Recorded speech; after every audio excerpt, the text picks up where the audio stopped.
And like I said earlier, this little device right here comes under the same criteria that you guys come under for your semi, your solo truck, your farm truck, or whatever.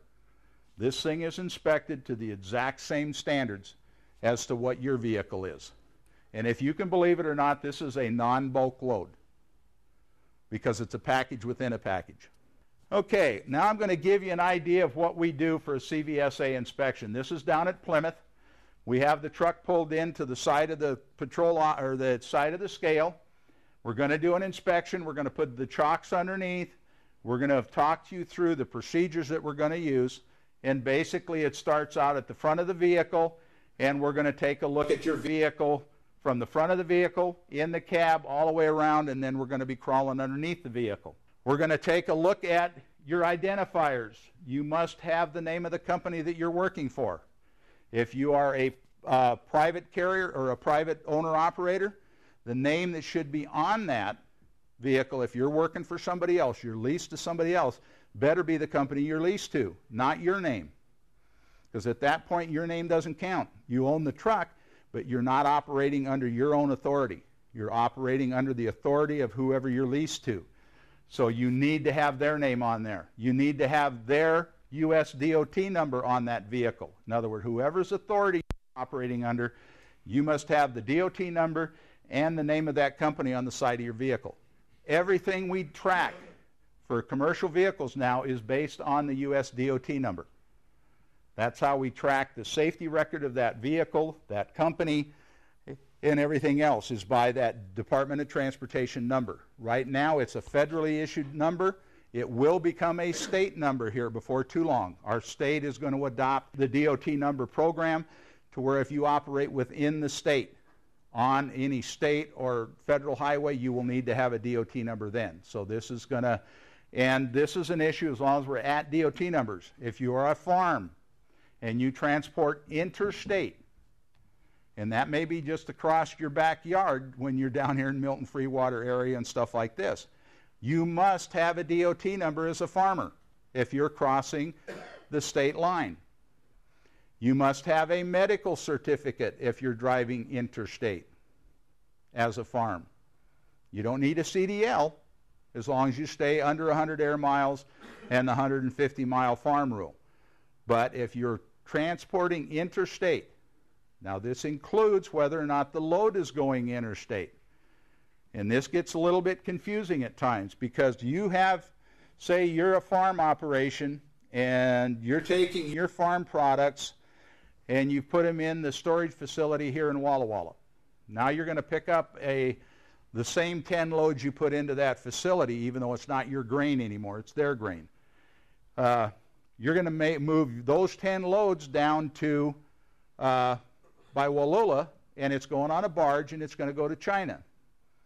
Even though you have never left the state of Washington, you are now in interstate commerce because it's the definition of where the load is going determines whether you operate interstate or intrastate, not just physically what you do as an operator.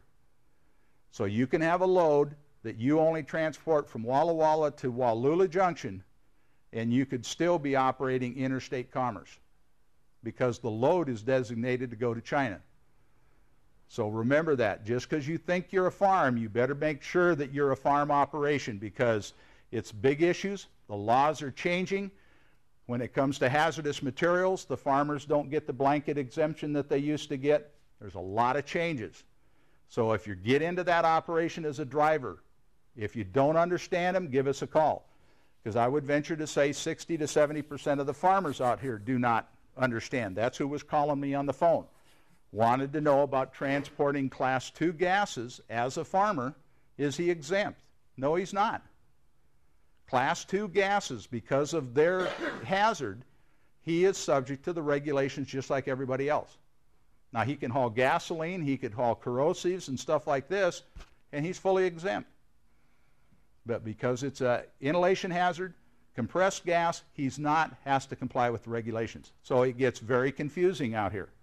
Then we're going to take a look at the back end of your vehicle. We're going to look at all the lights. We've already checked your headlights out, your ID lights on the front, the horn, windshield wipers.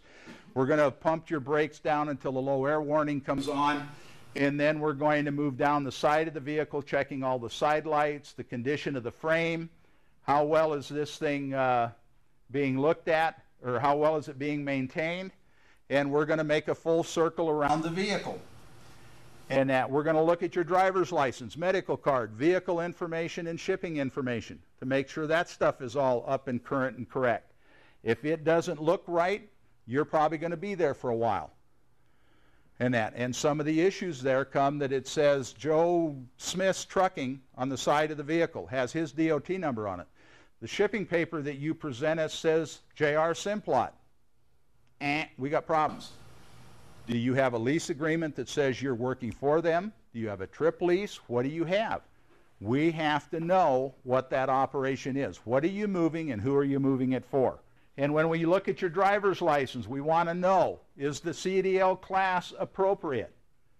In other words, if you're driving a set of doubles or a semi-trailer, do you have a Class A license or do you have a Class B, which only entitles you to drive a single vehicle? Or do you have a passenger endorsement? And that's it. We've actually had people that have showed up, well, I've got my bus endorsement, I drive school bus, and they're out here driving a set of doubles. Sorry. Yeah, I mean, even though the material you're hauling is worse than anything else, but it's the fact that you're not properly endorsed for the type of vehicle. The class and endorsements must cover the vehicle you're driving. And then we're obviously going to look for the expiration of your license, what year you were born, and this type of information all goes on the inspection reports. Then we're going to look at your vehicle paperwork. Is the license plate that's showing up here, is it the same one that's on your truck? Or did somebody mess up and forget and do the wrong paperwork in the wrong truck? If you do not have valid registration on your vehicle, you are not legal to be on the highway in the state of Washington. I know it's a paperwork issue, but if you do not have a valid registration on your vehicle, it is not legal to be on the road, and you will not move that truck until we get a valid either trip permit or valid registration. Is it properly licensed for the type? Is it a combination vehicle? Is it registered as a farm vehicle? So on and so forth. Is the tonnage up and current? You notice here that the registration expires on 11/27 of 2001, and that gross weight tonnage expires in January of 2002, two separate dates. And there's a problem. And what happens is a lot of the farmers, they don't license their rigs year-round. And why should they? They don't use them year-round. So you could end up driving a truck, they forgot to license for this registration, and then guess what? Then they get to license it for the whole year. And then is the registration signed? If it's not signed, it's not valid, not worth the paper it's written on.